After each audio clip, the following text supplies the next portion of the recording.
All right, welcome back everyone. Thank you for your wonderful cooperation for the photo. We are about to start the next session. We're about to start the next session.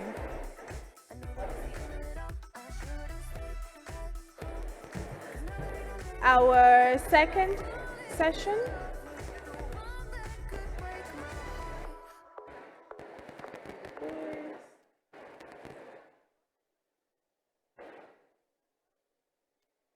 issues here.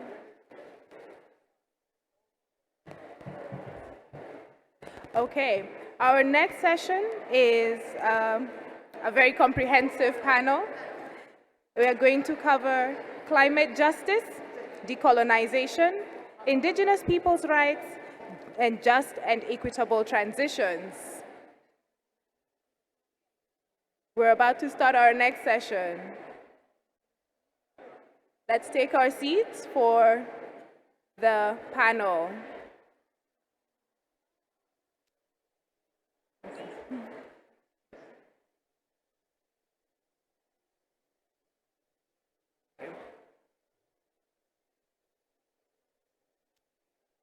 This panel will frame one of the workshops for this afternoon, but will be very interconnected with all the discussions we've had this whole week and the work that we will do moving forward.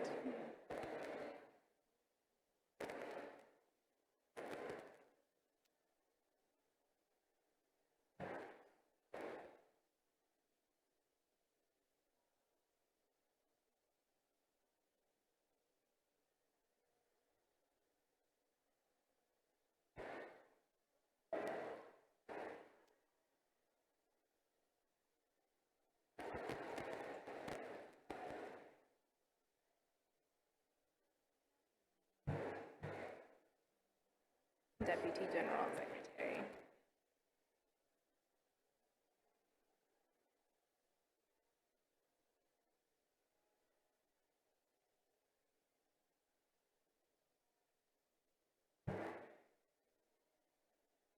All right, welcome back. This second panel is on climate justice, decolonization, indigenous people's rights, and just and equitable transitions. This panel will be moderated by David Boyce, who is the Deputy General Secretary of Public Services International. And the panelists will include Sebastian Berger, who is the President of the Global Students Forum, Ndivile Mokoena, who is the Project Coordinator of Gender CC South Africa, the Women for Climate Justice, and Erika Nyanko, who is the Mapuche Congressperson for Chile, and finally Rodrigo Uprimi, who is a member of the International Commission for Jurists and a former member of the UN Committee for Economic, Social and Cultural Rights. Let's welcome them all on stage with warm applause.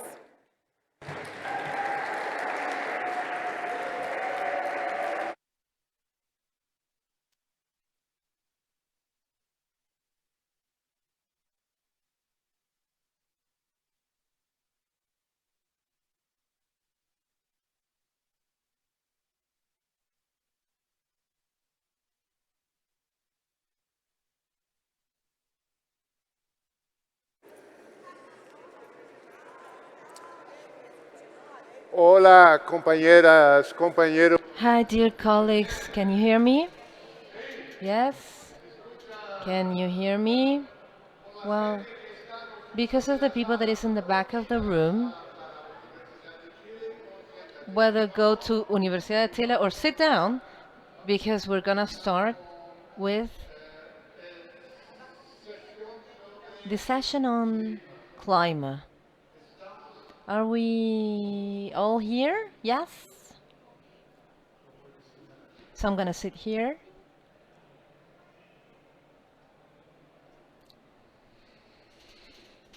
And I'm thinking that I'm going to speak in English. I'm sorry, but it's a bit easier to me speaking English because my Portuñol, it's a bit funny.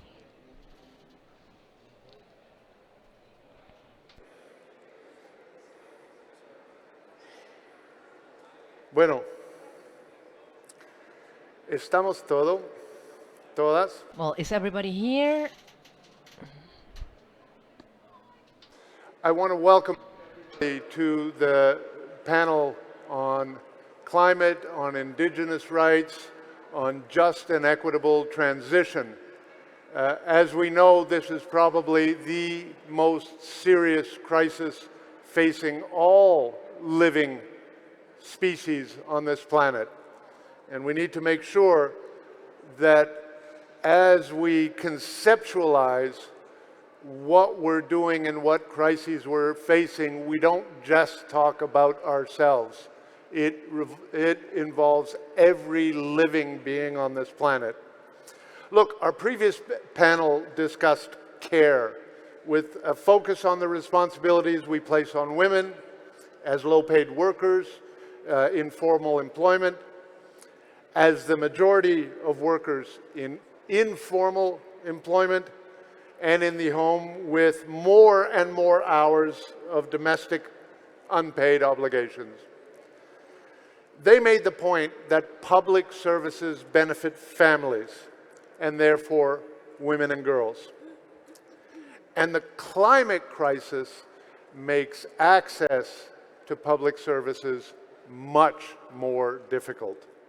So I think, from my perspective, we need to integrate all the comments from the previous panel into our climate assessments, climate analyses, and climate actions. I was really quite impressed with that panel. Now, for those of you who saw the panel yesterday, Alexander Pinto said all life on this planet is in crisis and at risk. And he talked about the planet's water system as a living organism, which we have been killing steadily. And we're going to have to deal with our water systems as a living organism on this planet. All of the planet's living organisms are going to have to adapt to climate or die. And as we know from the biodiversity negotiations in Montreal as we speak, we are seeing, again, mass extinctions of species. And this is not acceptable. Now, for people, we may have more abilities to adapt. But I suspect that life, well, I know that life is going to get rougher for a lot of us. And we know and we're seeing how that happens and where it happens. Now, before I turn over to the panel, I'm going to assume my role as a trade unionist. I work with Public Services International, as Ashina said, and we represent the trade unions of public service workers in 150 countries with 30 million working women and men. Those are our members. And our responsibility is to negotiate collective agreements that set the terms and conditions of work for these members, which then are legal documents that are submitted to the Labor Ministry. And when there are violations of the terms and conditions of work, then we need to go either to arbitration systems or to the legal system under the labor law. That's our obligation. Now, who here has heard the term just transition? Raise your hand. Who here knows that that term originated in the labor movement? A few of you, yeah, good. Okay, but the fact is that just transition now is one of these terms that everybody uses, and they use it for whatever they want. Now, Rosa spoke about the adaptability of capital and its agents, whether it's the lobbying companies, the corporations themselves. They're now integrating just transition into their discourse, yet they have no idea that it means that you have to protect workers in the transition from high carbon to low carbon activities, mainly in industries. And the concept also means that you have to consult the workers and their unions. And nobody is applying that. Governments are not applying it. Corporations, of course, want to avoid us as much as they can. And a number of organizations involved in climate they don't get the concept of workers being involved in the decisions that have implications for their jobs and their well-being at work. Because look, protecting jobs and incomes is essential to protecting families. And it's one of the key ways of getting out of poverty. If you have decent income, then odds are you can support your family better. And of particular interest to PSI is the energy sector. And the energy sector had a two-day meeting, but energy in all its forms. First of all, it's the production of electricity. How many of you have plugged in an appliance today, somewhere in the wall, whether at your hotel or, I mean, everybody is plugging in something all the time. And if you can't, you really freak out because you're not connected to the world. So electricity and electrons are really important.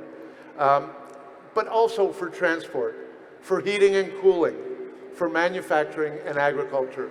All of these sources of energy must move from high emissions to low emissions. We have no choice. Now, decarbonizing energy and doing it fast is a problem. It means we need to get off of our 200-year addiction, and I say addiction, to fossil fuels. We're like junkies. We're addicted to fossil fuels. Whether we know it or not, we are addicted for the vast majority of us. So what we see are the private sector is making all these green promises. If you've been on British Petroleum's website, or Enel, Endesa, and all of them, they're all green now. Don't believe it. The private sector is not investing in renewable energies in anywhere near the capacity and speed that we need on this planet. And we have the data to speak about it. But part of the problem is the policies, including at global level, are actually blocking public utilities from investing in renewables. They're actually being blocked from doing it. Anyway, so for me, just transition needs to actually be just and equitable transition. It needs to look at all of the issues we're talking about here in these past 4 days, and it needs to look especially at the issues that we heard in the previous panel, which I thought was really excellent. We've got to have in the core of it respect for human rights and the rights of nature. And it's going to require much deeper changes than just changing our technologies. And I think we're aware of that, but it's something that we need to address in our work together. It's not going to be easy, and we're already 20 years too late, but we must do it. And so I am thrilled to moderate a panel of a diverse group of activists who are going to share with us, who are going to address what we need to do, who are going to address how climate is dealing with the rights and needs of women, of indigenous people, of youth, of all species and ecosystems. So I will turn first to La Diputada Erika Ñanco to share her perspective as the first woman Mapuche deputy elected for her region of Chile. She's going to speak to us in Spanish, and she will share with us some comments. Por favor.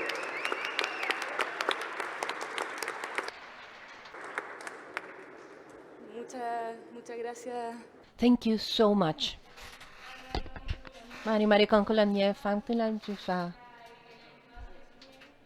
Los Mapudungun, 9 imperial meu, novena región de la Araucanía. ninth region of the Araucania region, and I can see that we have so many people from different places, and it's so beautiful to have this. I introduce myself in my language, which is Mapuzungun. It's very difficult for the translator to have done something, but I will tell you that first of all, I started saying who I am. I am Erika Ñanco. I am from the community of Walakura in the new imperial sector in the ninth region. I represent the Congress currently. And we are here to speak not only about climate change, but how this connects to different aspects. And the truth is that from where I come from, which is the region of Araucanía, which is the poorest region in Chile, we do have a difference, not only economical difference, but a social difference, which is what brings us here today, the fact that the Mapuche people exists, not only in regional, how as the communication media in our country specifies, but in the middle, in international media. For those who don't know what the Mapuche people is really, who Mapuche people is really, we Mapuche people are a people that inhabits from the south of Biobío. Usually this used to be an autonomous territory. Now we are clearly part of the Chilean state. But this claim of searching for autonomy for the Mapuche people wouldn't have been an issue if there weren't a social difference, if we didn't have a social difference in our region.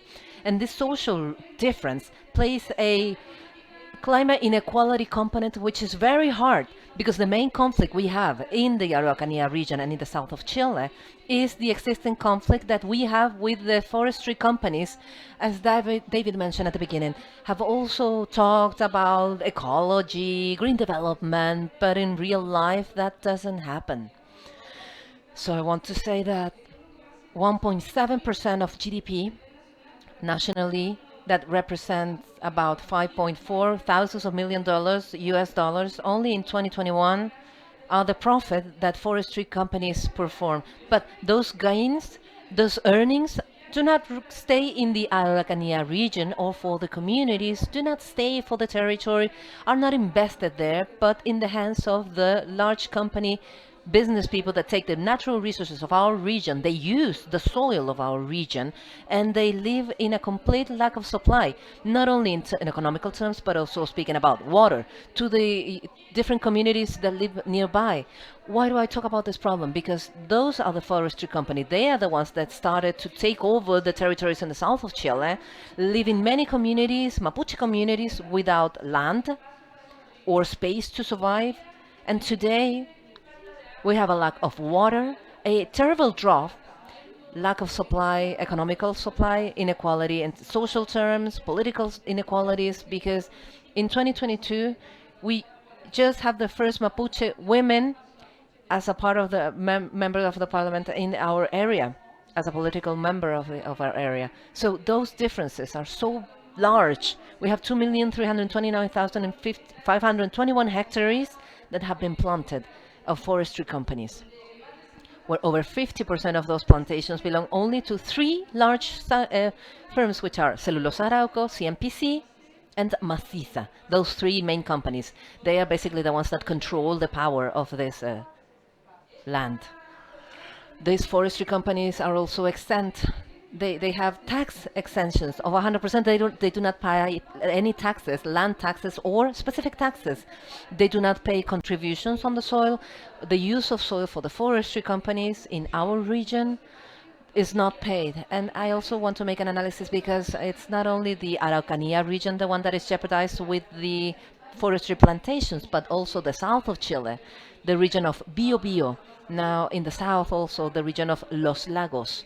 We can see this in Valparaíso also, among other places. But in the south of Chile happens this problem that we have this enduring problem about the impact that the forestry industries have with the original people, the Mapuche people in this case, the people where I am a part of.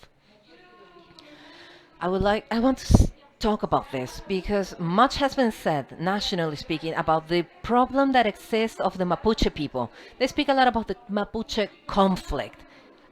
They call it Mapuche conflict, but this is not really. It's like a form on how the state, as an institution, hasn't become responsible of such a historical demand. And at least here in Chile, much has been said about the Mapuche conflict because there are burned trucks. There are companies that have been sabotaged by some groups. There are sectors in the policy of the right-wing party, especially, that advocate that there is terrorism in our region, and that doesn't really display about the other realities that exist in our zone. Especially, I would like to speak about the most frequent crimes that are gender violence crimes. And here I want to emphasize to the previous panel what that was talking about the women. It is the crime of gender violence that is highly installed in our region, and it is the biggest challenge that we have today to visualize the reality of thousands of women that live in our area, in our zone, that are not protected by the institutions. But what we see on the papers, on TV, on the media, is basically the political existing conflict between the Chilean state and the Mapuche people. But they don't speak about how the First Nations and how we as Mapuche people have a connection with the care of nature and the common goods that is such that the care of some sectors, that such as rivers, lakes, that supply us with water, they are a key part of something that we protect as a people, because the vision of Mapuche has always been taking care of nature, taking care of the environment, because we are the people from the land. That is what Mapuche means, by the way. Mapuche means the people from the land. Mapu is land, Che, people.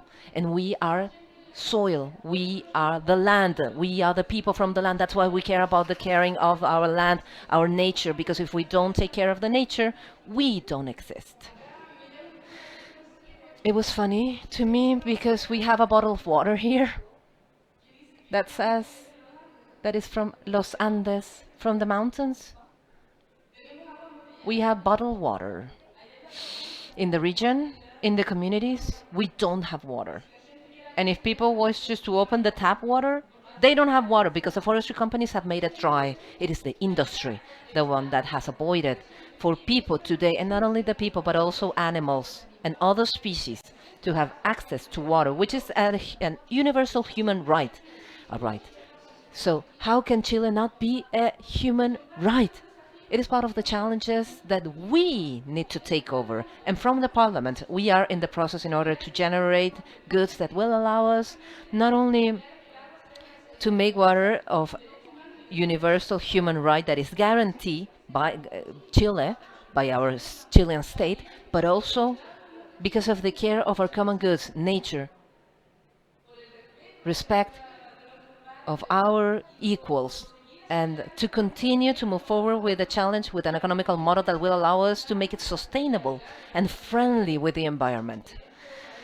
So our president, Gabriel Boric, has spoken a lot about green hydrogen as an alternative to a sustainable development model. And I do believe that in that sense, it would be a huge step in order to remove to these large companies that are only taking natural resources in order to generate their own profit and not a collective profit. And we're also working on a bill project that will allow for, or that will force companies, not to allow companies, but to make them pay taxes in the territories where they are removing common goods, where they are using the soil.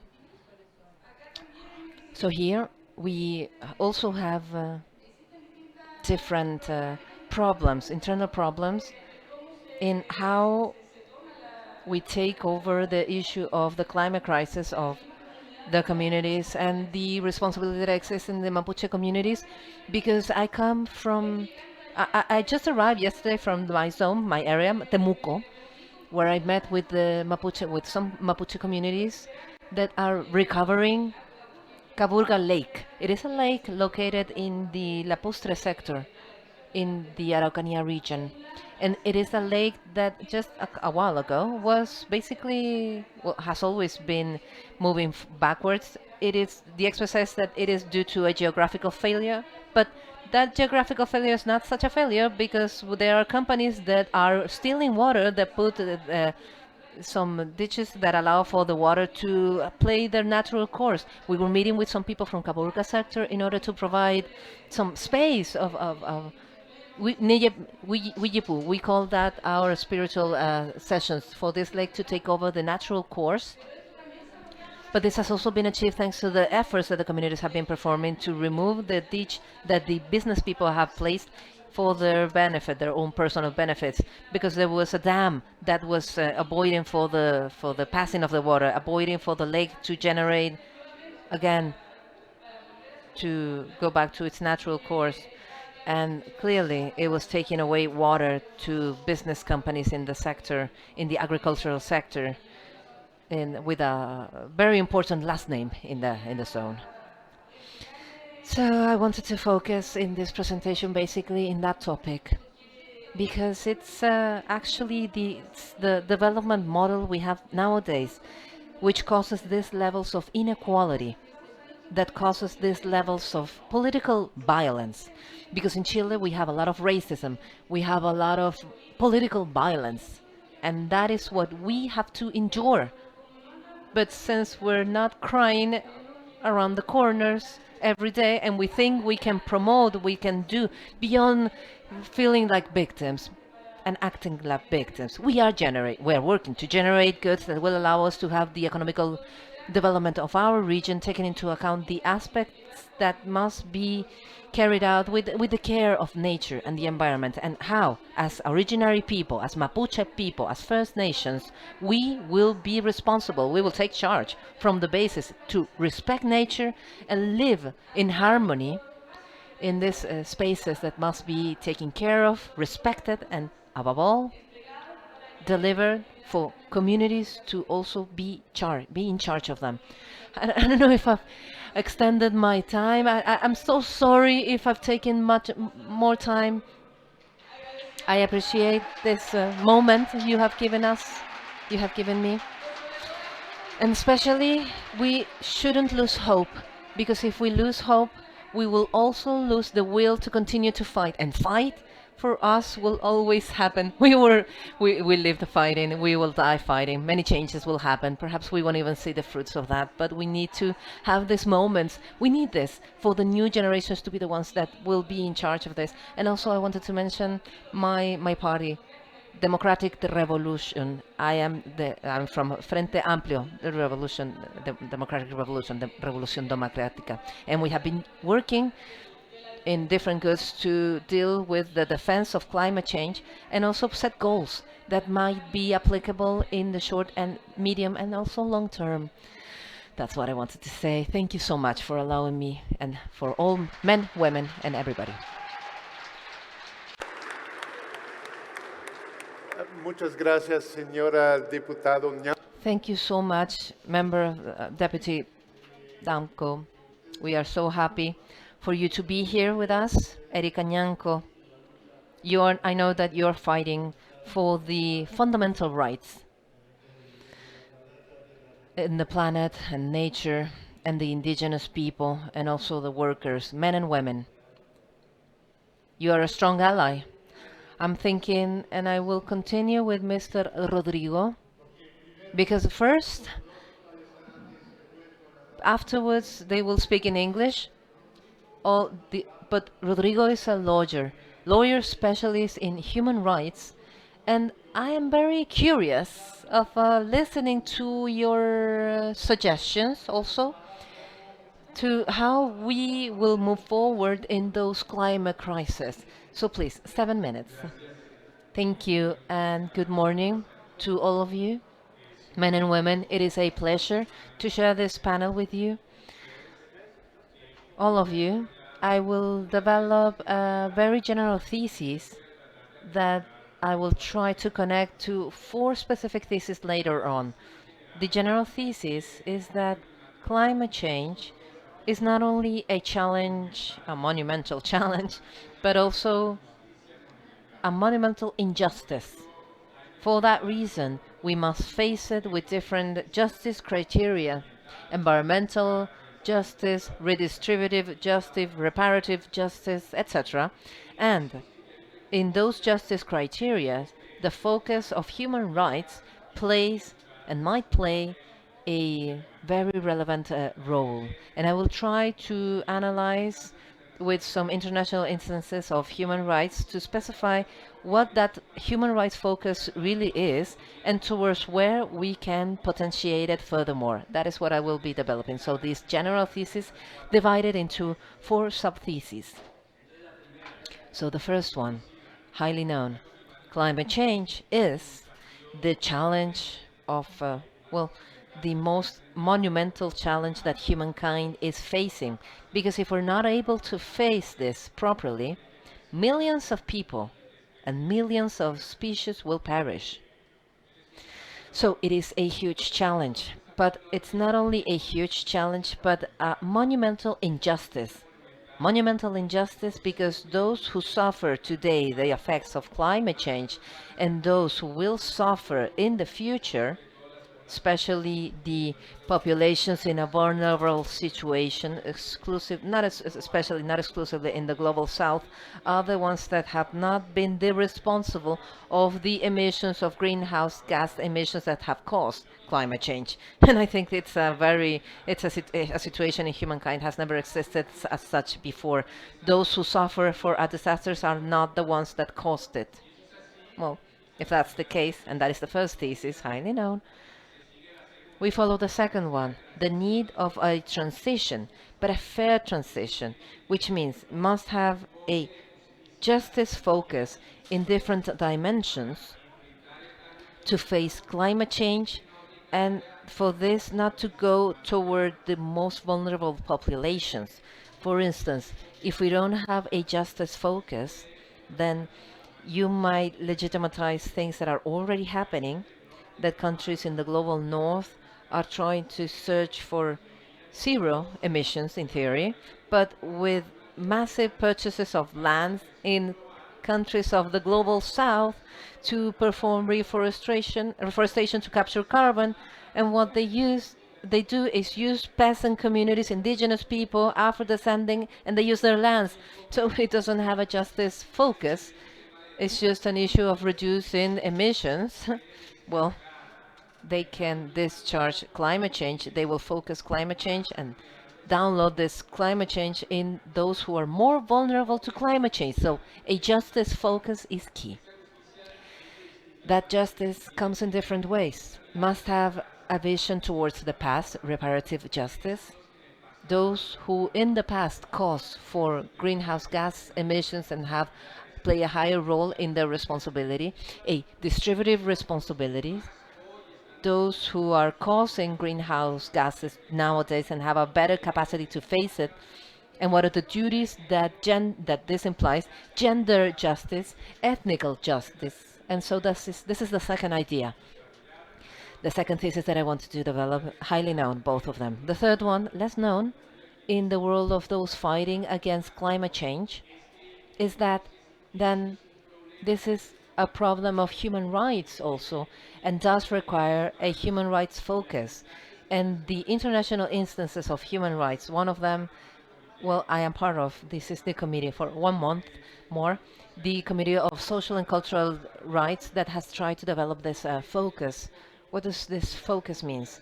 The obligations of the states of mitigating climate change are not discretionals, are not something that the states can or cannot do.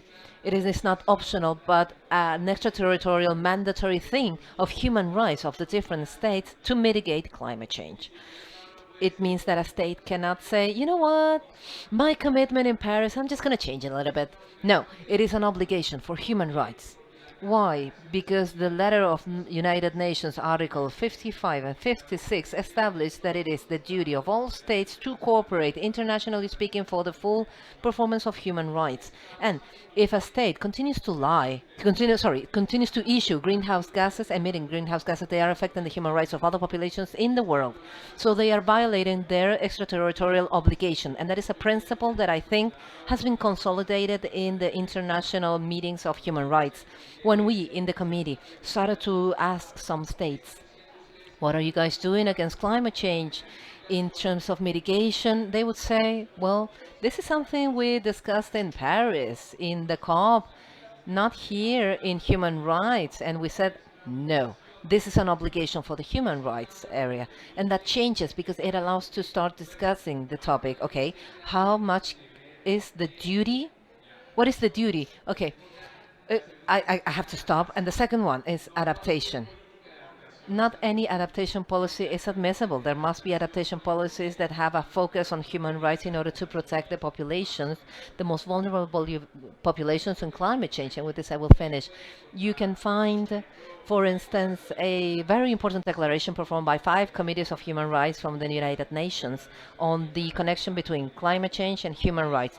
We are talking about 3 pages. It's short, and I think it's key.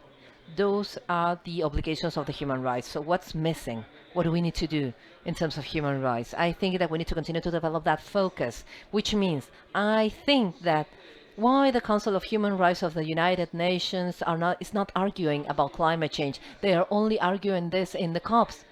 If it's human rights, that should also be argued in the Council of Human Rights, and there should be a mechanism. There should be a mechanism that will say, okay, you, the US, that have the emission of greenhouse gases per capita, the highest one in the world. What are you going to do in the next years to reduce this? And not only in a interstate type of dialogue, but a dialogue with a strong presence of civil society. And with this, I will finish.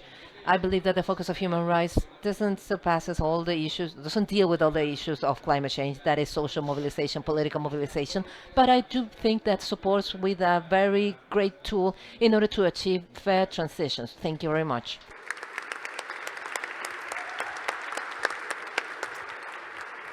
Gracias, Rodrigo. Thank you, Rodrigo. And also, I would like to speak about the language of the clauses on losses and damages, an aspect of the different aspects of a lawyer. Perhaps we can discuss it a little bit in the work group afterwards. We can tackle that topic. So anybody who needs interpretation, please put on your ears, because now it's my pleasure to present my colleague to my left, Ndivile from South Africa. You've got a fan club already. Clearly you've been around a bit, and we know that our African sisters and brothers are especially vocal and active. Ndivile, you have 7 minutes. Thank you, David. Good afternoon, everyone. It is my pleasure to be in this space and share and hear different perspectives to my fellow panelists. And also, I'd like to start by applauding the previous panel on the insights that they've shared with us, because they truly resonate and intersect with climate justice. What climate justice means for me, as someone coming from African region that is ravaged by climate change disasters like floods, landslides, cyclones, droughts, which impact mostly frontline communities, women and children who are at the coalface of climate change effects. A region that is confronted with increasing displacements, loss of lives and livelihoods related to climate change, despite contributing the least to the global greenhouse emissions. A region struck by poverty, struggling with sustainable development, basic human needs and well-being, while challenged with an urgent need to combat climate change. A region faced with huge fiscal debts through loans from abroad accumulated for survival purposes. Economies of many African countries are currently on life support because of high public debts and post-coronavirus pandemic induced economic contractions that combined with other stressors to hamper national efforts to achieve sustainable development and climate goals. All this is negatively impacting food security and causing biodiversity loss in Africa, and millions of people are experiencing extreme hunger and are in need of food handouts across the continent. Peasant farmers, of which the majority are women, produce the majority of local food, feeding African homes. Nearly 80% of total food that is consumed by Africans. They also rely mostly on rain-fed agriculture and other natural products available in their territories for their livelihoods. The peasant farmers are also responsible for energy and water provision for their families, and communities are the main caregivers for the sick, making the multiple roles burdensome in the time of crisis. The climate crisis is leading Africa to become a net food importer, resulting in food prices going beyond the reach of ordinary people, which in many cases is undercutting local markets.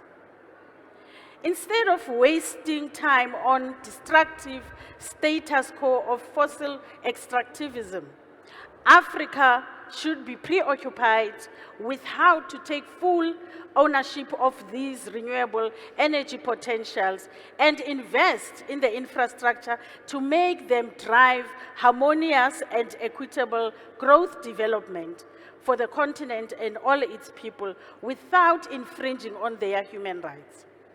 Climate justice, therefore, means holding big polluters liable for their generations-long infractions and paying for their deliberate acts of indolence and insensitivity.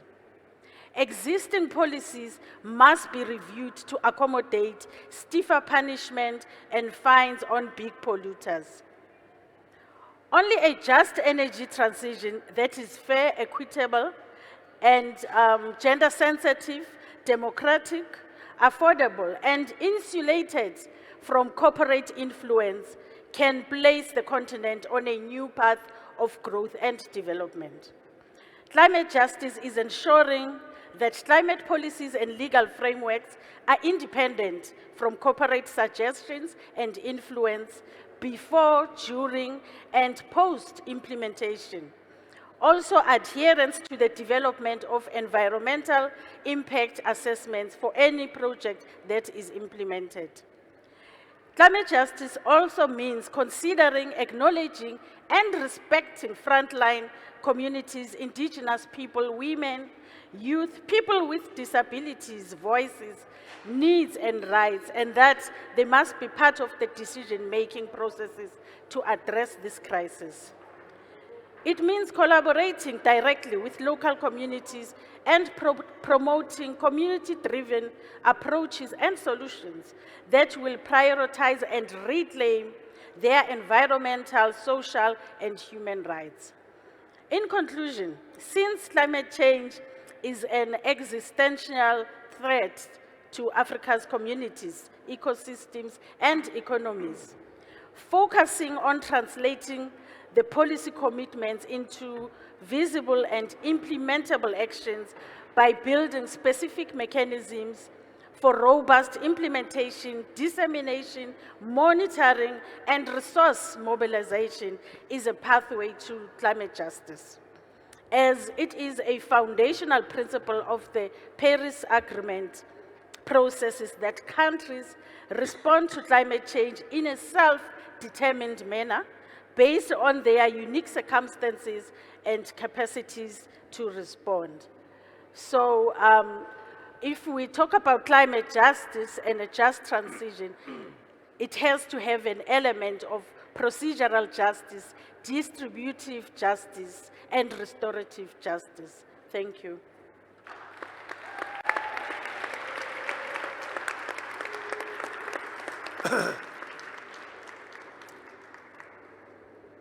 Endavili, thank you very much. Muchísimas gracias. Time, which is also very nice too, because I know there's going to be some comments, and I know that we will have an exchange, but I also know that you're working in the communities in putting the pieces together, and so we hope to have your experience and expertise in the years coming up. Last but not least, Sebastian, you've got the floor, and tell us who you're working with and how you're helping us get out of this crisis, which, please, Sebastian, you have 7 minutes. Thank you very much, David. And let me start with expressing my gratitude for the invitation and the opportunity to contribute to this panel on behalf of the International Organized Student Movement. The organization I represent is called Global Student Forum. It was founded in 2020 by the largest pre-existing continental regional student federations in their national unions in Latin America, in Africa, in Europe, Asia, and the Pacific. And at this point, we represent the voice of 202 national unions of students in 122 countries and territories.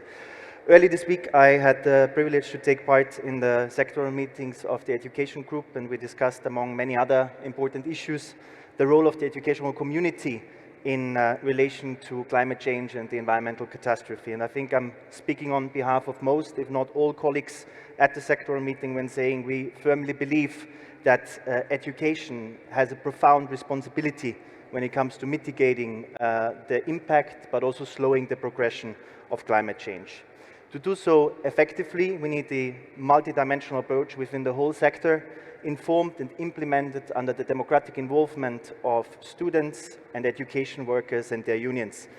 As a key enabler for the transition to a more sustainable world, at the very baseline, education needs to be publicly funded and sufficiently funded to provide free quality education accessible to all, and in the field of higher education to conduct the necessary research activities in the field of research on sustainable development, to innovate solutions that help governments, the public, the private sector to implement practices that respect and protect our planet.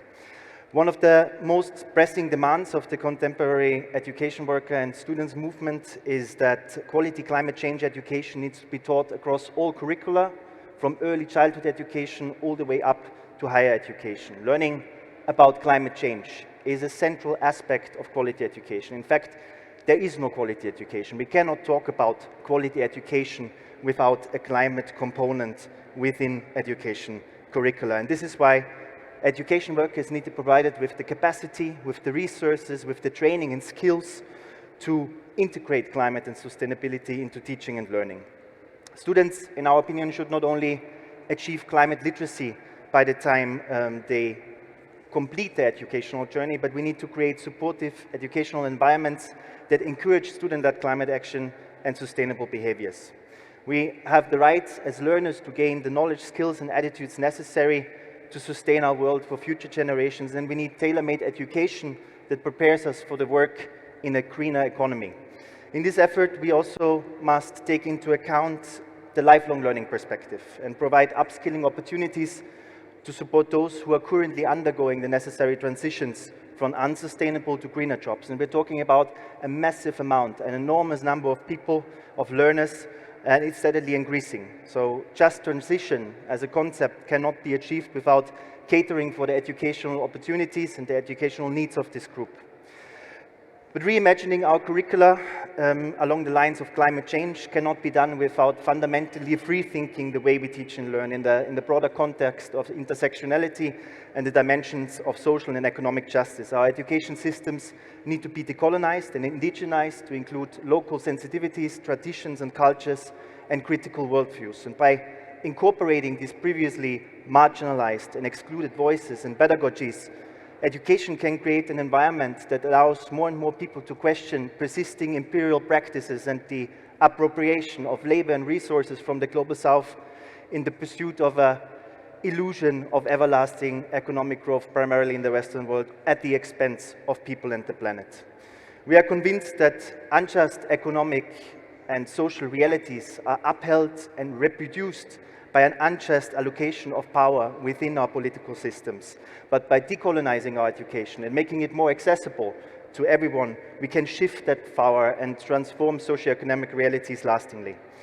Earlier this year, we had a students' pre-congress to COP27, hosted with the All Africa Students Union and the GSF in Ghana, and we had elected leaders of 30 countries coming together to define their vision for climate justice. For us, climate justice is about learning from past and current inequalities and understanding the implications, but also understanding that those, and it was said by colleagues before, who have contributed the least and are in the worst position to adapt to it, are paying and will continue to pay the highest price. By 2050, conservative estimates, when it comes to loss and damage costs, estimate the cost of loss and damage in developing world between 1 trillion and 1.8 trillion US dollars.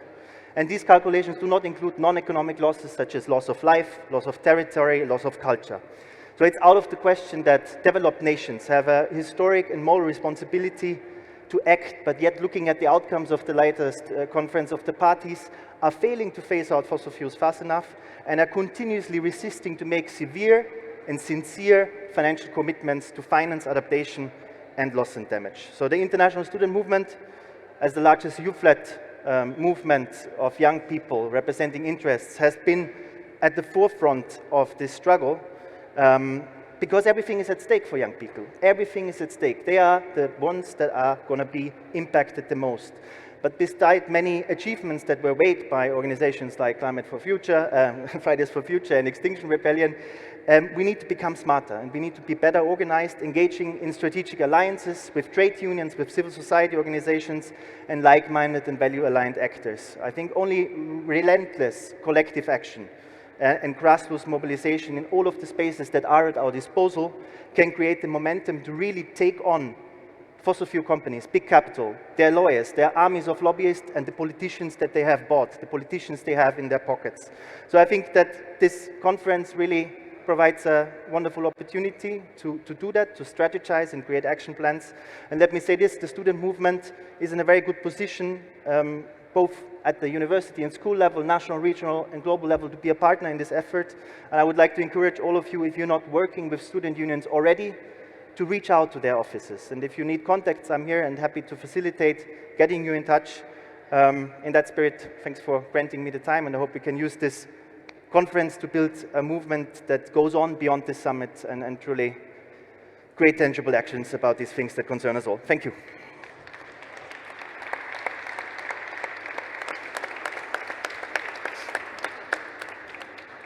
Sebastian, I think you must have trained your speech because you did 6 minutes and 56 seconds. Whoa! Thank you. Needed to make up some time. Look, I've got a big clock here, and it shows how much time we have left before we move into the workshops.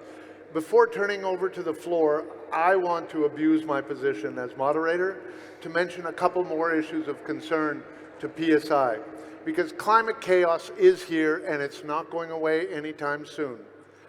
We've got to protect ourselves. We've got to protect our communities, our families, and our natural environment because the inevitable climate disasters are here. We have no choice but to adapt. So we need better defenses for floods and storms. The most damage from the big storms is too much water. Just look at Pakistan, but you just look at how many countries. It's the water that moves in and at speed and at volume. We're now talking about atmospheric rivers. Who's heard that expression before? Atmospheric rivers, rivers in the sky that come and empty on us. So we need to protect ourselves against that. You also mentioned droughts and Davili. These are what they call slow onset. Droughts are slow to develop, but we've heard of so many places where droughts have been developing for 10, 15 years. We need to anticipate and protect. Also against the wildfires. Another issue that we're seeing more and more is excessive heat or excessive cold. Workers can't handle it. Our bodies can't handle it. So we've got to figure out as trade unions, but also collectively, how to protect the workers on that. We're going to need to use as many nature-based solutions, but we have to be careful about our terminology again, because as Rosa said about the corporate ability to adapt and to absorb our concepts and to still continue maximizing profits, we need to be very clear. But we will have to invest heavily in our public infrastructure. There is no doubt about it. Our public infrastructure and public services are key to helping us minimize damage.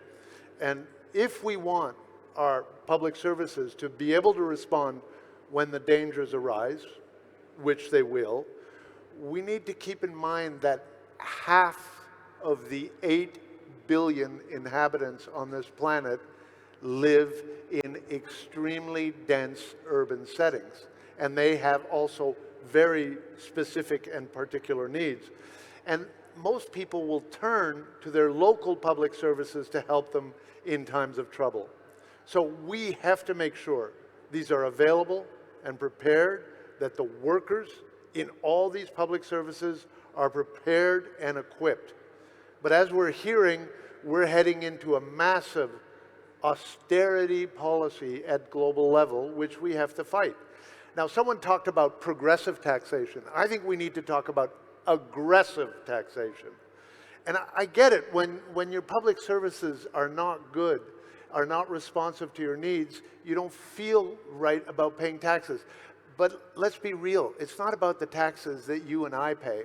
It's about the mega rich and the multinationals. Those are the ones we have to get really aggressive with, and not just progressive, even though I understand the comment. But while the UN climate summits drag on ever so slowly, and the promised climate funds don't come, and when they do, they're tied to privatization and marketization. So we have to have all of these issues on our plates. We've just done a study on the Green Climate Fund, which will be on our website, and it's totally directed to the market. Now, I think I've said enough or too much. I think it's over to you. I think that we have a couple of microphones roving. People can either ask questions or make comments. This is fair. And please, let's open the floor. I see somebody is already in the front row, ready to go. If you could please tell us your name and the organization you're from, and then make your comments, please. Thank you. ¿Aló? Sí. Muchas gracias. Hi. Thank you so much to the panel. That was extremely interesting. I am Alicia Muñoz, President of the National Association of Rural Indigenous Women, Anamuri, and Afro-Chilean. I represent in this conference the peasant life on an international global level. I would like to call the attention because we work in the Commission of Food. The Commission of Food that we highly argue the topic of food sovereignty, the topic of health, the topic of all of these topics that you've put on the table in such a clear way to us. We think as women, rural women, as indigenous women, peasant women, that climate change has a connection with women. We women are the ones performing agriculture on a lower scale, the ones working in short circuits, that we don't want for our products to be taken from Santiago to Punta Arenas or Punta Arenas to Arica. We want to work in a short circuit where our production is consumed in each locality, and that will decrease everything that you have been claiming about what it means, the expenditure, the spend of oil and transportation. Therefore, Pedirle a la Comisión we want to ask the Commission in the final document of systematization of the declaration of this conference, this such important conference, to please state, specify in a couple of lines the topic, the issue of agroecology is a path in order to help to mitigate all of this pain that you've put on the table, and the previous panel also talked about it.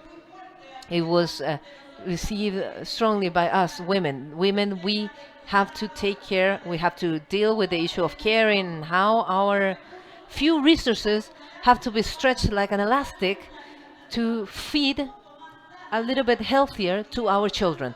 So, our petition is that the topic of agroecology is a path. The issue of food sovereignty to us as women, and this has been discussed in the world, peasant women, this can also hopefully be reflected in a couple of words. Thank you so much, and this conference to us as field organizations women has been a key opportunity. Thank you.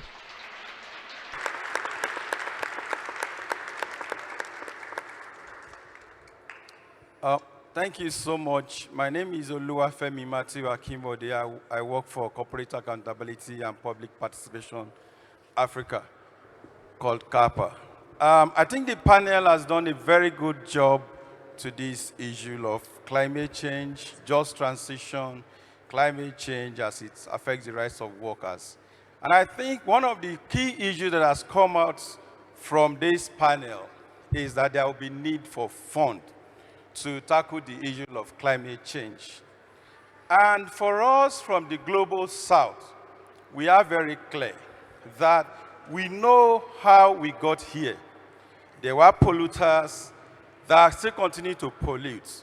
For us to get the necessary funds for climate change, polluters must pay. We are here because of the historical pillage of our environment, of our resources to develop the global north.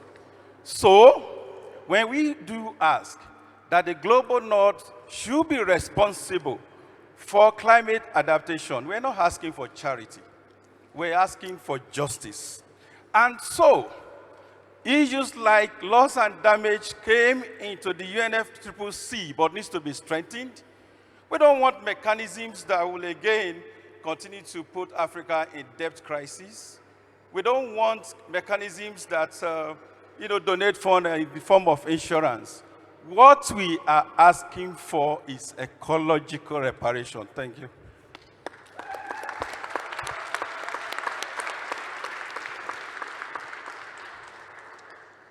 Muchas gracias por... Thank you so much for such an excellent panel. And Axel Zapacho from Taxis Network, and I am from Colombia, and I would like to ask a question from the Colombian context point of view, connected with challenges and different claims that I've been listening to throughout the days. And it's that on one side, we have a huge demand of local communities, indigenous people, people from the fields, Afro-descendant communities, to keep a control on their territories and the resources on those territories to form their own life models. But on the other side, we also have a demand, a claim on more urban sectors related to, for instance, having approachable tariffs to public services, including energy, and a pressure of the governments, global pressure to face accumulated crisis of debt, fiscal crisis, and restriction on policies for a development model that will travel towards those policies that are low in carbon, without jeopardizing the responsibility of the North in the climate agenda topic. I believe it's necessary to think about, as part of the program of this conference, we have to think not only in the redistributive element of policies, which is key, but also how to create a productive model that connects both claims, both demands that I just mentioned. How can we move forward in a development project to protect, with popular protection that allows to empower local communities, that will allow for countries of the global south to move forward in green industrialization, but at the same time to reduce vulnerabilities, economical vulnerabilities that those countries undergo in the challenge of facing an alternative model due to the disadvantages, global disadvantages, inequality. So I wanted to ask your opinion on this need of connecting the different sectors connected to a development model that is productive in ecological and popular lines. Thank you very much.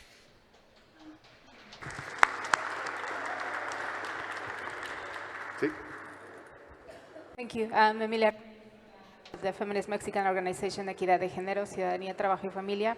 I just wanted we need, as I said yesterday, a system change. So it is very important that more than calling for more funds or polluter pays principles, we really need to call for the accountability of those who have been producing all of this damage, not only on climate change, but also biodiversity destruction and ocean acidification, etc. So I just wanted to call out for this audience and this group to consider the growth for the wealthy, the growth for the developed countries, the wealth for the wealthy in the north and in the south, the growth for the sectors that are harming, that are damaging, that are extracting and predating nature. And this is something that needs to happen, because if we can keep on going asking for money without shifting the system, then the planet is gonna keep on being destroyed. And in this path as well, calling for that change in the system means that we call out the false solutions that are out there, like net zero instead of real zero, like nature-based solutions instead of ecosystem-based solutions, or this type of proposal such as geoengineering or even nuclear, or those false debates about fossil fuels being needed for the development of developing countries is not true. We cannot use fossil fuels to develop the South if we are destroying the planet. So I think this is a very harsh debate that we need to have, because also trade unions are trying to position that language here in this space, and we need to counter that argument by saying that we don't need development in the sense of growth that we have been imposed by this capitalistic system. We need to find better paths, and our sister from Via Campesina and many others have the solutions also for the Global South. We're not saying we need to degrow the Global South, we need to find alternative paths and degrow the North, but in that path as well, we cannot keep on pretending that the South is going to exploit the nature as it has been done in the North. So thank you so much.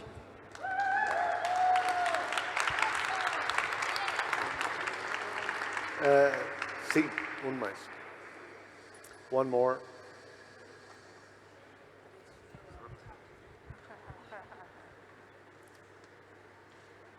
Thank you. I was particularly happy when I have heard the example that he was giving about the bottle of water. Since we're here, we're talking about public services, we're talking about tax incentive, PPP, all these technical issues. It's fine, the work we are doing is very relevant, but we have to bear in mind who are the people we stand for, who are the people we are accountable for. Why we are pushing the agenda at global level, trying to do this reporting and sharing it, exactly the people who are in the landlocked side, do they know exactly what we are advocating for? They know that education is a right, water is a right, but do they know what education rights implies in terms of accessibility, cost, in terms of accessibility, distance? Do they know water as a right, what it implies in terms of quality, accessibility, in terms of sustainability? I think we have to take these technical things, this report, translate it in a very simple, comestible way to be sure that as we are a right-oriented organization, the community we stand for are also be in the same level of information, but also understanding. If we don't do that, we can win the fight at global level, but they will be being happy, applauding, seeing public service as a gift, as a privilege, which is not fair, and which is the case. That's what we are living. So let's have an agenda around that. We are talking about climate. We have this fund, loss and damages fund. We are happy. Of course, there is a green climate fund, a lot of fund. There will be fun because they have money, because they are still polluting. They are still using fossil fuel. They have opportunity to grab money around tax carbon. What are we doing? we are finalizing, we are giving a finance, we are finalizing, I don't know if the right is wrong, we are financializing the issue of climate. Climate justice is not only a matter of money, we are on the reaction. They are migration. Climate migrant implies land problem, implies the consular produce procedure problem. Let's think about that. If we don't do that, they will continue polluting, they will continue doing what they have to do because they have the opportunity. And I will finish with one last point. There can be no climate justice without youth. Let's capture the potential of young people on this fight. We are standing for them. If you're talking about migration, it's them. If you're talking about loss and damage, it's them. They cannot cultivate because they are losing their arable land. They cannot stay in their locality because the water, the sea is taking their homes. Let's imply them in the work. Let's involve them as hear what they are doing because they are doing a lot of amazing things. No climate justice without youth. Thank you. Thank you. Look, I know there's many more people who would like to speak, and guess what? You'll get a chance, just not here now. In the workshop, please stick around.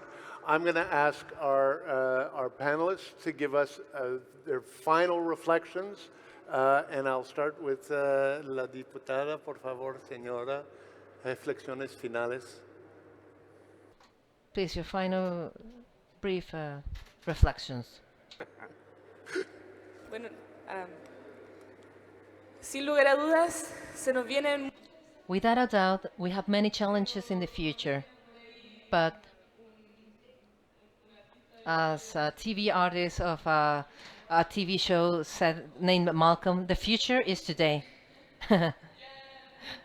So the young people will be old in the future, but the future is still today and also tomorrow.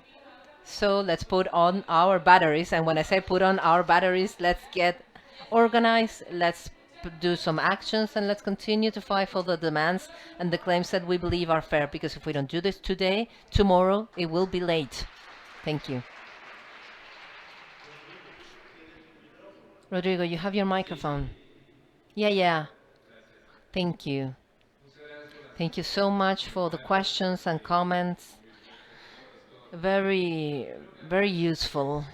I think some get connected, some get crossed, and the question of Sergio Chaparro on how to connect, how to mix different demands was a bit, or a response line was the one that was provided by Alice from Peasant Life at the beginning. And I think that we have ways of production forms that we must revitalize, such as agriculture, that allows for the improvement of the well-being of rural communities and also their control on the productive processes without having an environmental impact, such as the ones that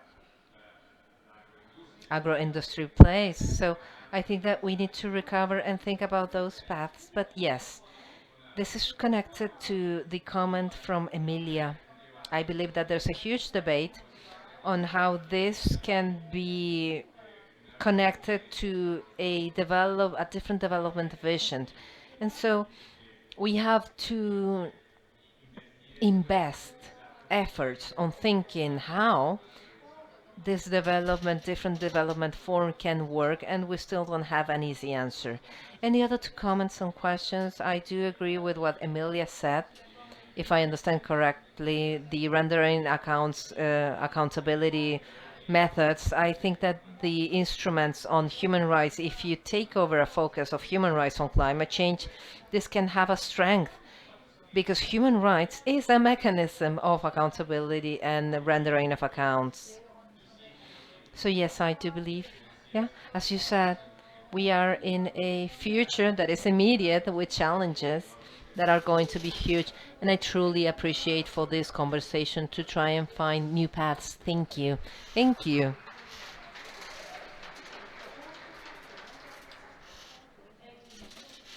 Your comments and insights, I agree with them.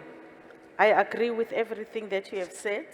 And in developing models of coming out with concrete and tangible way to move forward and actions.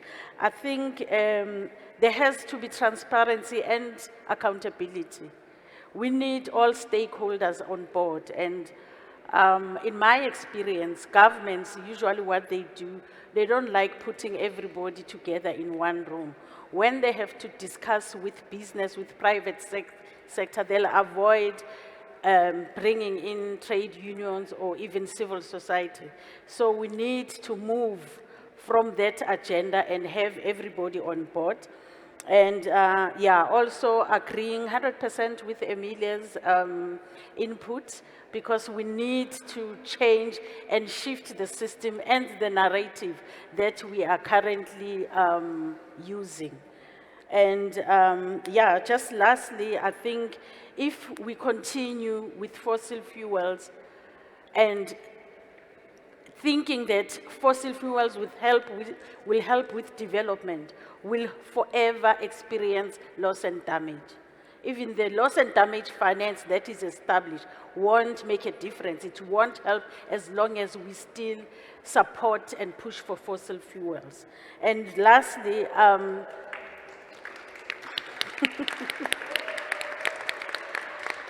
I think addressing climate change with true and honest justice is safeguarding human rights, and that's the path to go. Thank you so much.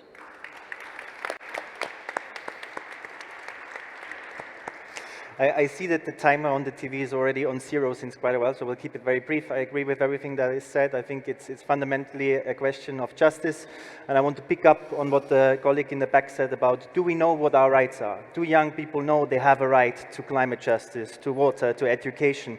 And as the education activist that I am, I do think that education is the solution for that. Active citizenship education, teaching the things that we are discussing here, getting young people angry. It might be a bit too late, but nevertheless, we need to undertake all efforts to use our educational systems, but also adult education, to talk about these core issues and make people understand that through democratic structures, there is a way out.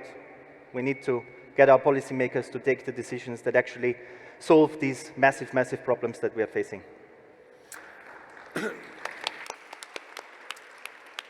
Thank you, Sebastian. Look, language is important, and we know that natural resources are used for the profit machines, despoiled and abandoned. And I want to call your attention to the language of human resources. It's again the same thing, used for profit, despoiled and abandoned. So let's pay attention when we go back and we talk about human resources. I want to thank our panel, but I also want to thank all of the people making possible this session, our interpreters, the audio, video, and web crew, the people feeding us, providing us our water and keeping our caffeine levels high enough, and our comrades organizing this whole thing. What I draw from this is that unity is the most important as we go ahead. We need to unite our various and diverse strengths. We need to organize, educate, communicate, and mobilize, because el pueblo unido. The people united will never be defeated. The people united will never be defeated. Jamás será vencido. Gracias. Ashina. Thank you so much. Another warm round of applause for the inspiring panel and the contributions from all of you, the enthusiasm and eagerness to continue this conversation. Please bear with me, I have only 3 announcements as we go into the next part of the program. The first is that now we're going to break into the workshops. So the workshop on climate justice, indigenous people's rights, decolonization, just and equitable transitions will be here in this room. And the workshop on feminist alternatives will be at the University of Chile. There will be a team at the back with the signs to lead everyone who wants to join the Gender Justice and Feminist Alternatives workshop. They have the signs there and you'll just need to follow them. This will take place from now until 4:30. with a lunch break in between. And then 4:30 to 5:30, we have a break. And then the synthesis session starts at 5:30 at Hotel Fundador. Now, as you know, all of the sectors have been contributing to the language that will go into the outcome document for this conference, which we're now calling the Santiago Declaration on Public Services, and we'll all have an opportunity together to review the draft that we have and finalize and input into it. It'll be a very exciting session. Please bring your phones. Please, yes, bring your enthusiasm and ideas so that we can all have a chance to put into it collectively. And finally, at 6:30, we will all gather at the entrance of Hotel Fundador to walk together to the venue for the closing session. This will be at a terrace on a hill with a beautiful view of the city. There'll be food, there'll be drinks, there'll be a chance for everyone to share their reflections and their thoughts on the whole conference. I can't pronounce the name of the terrace where we're going, but it is in your program, and it will be shared in the WhatsApp groups and distributed. Because it's up a hill, we'll walk to the base of the hill, and there'll be a van going back and forth to help people get to the top, so that we can all enjoy this time together. Yes, that's all. Enjoy the rest of your day. Thank you very much.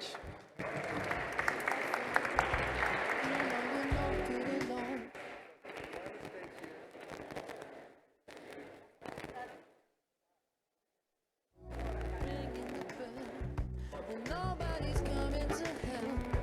Your daddy lives by himself. He just wants to know that you're well.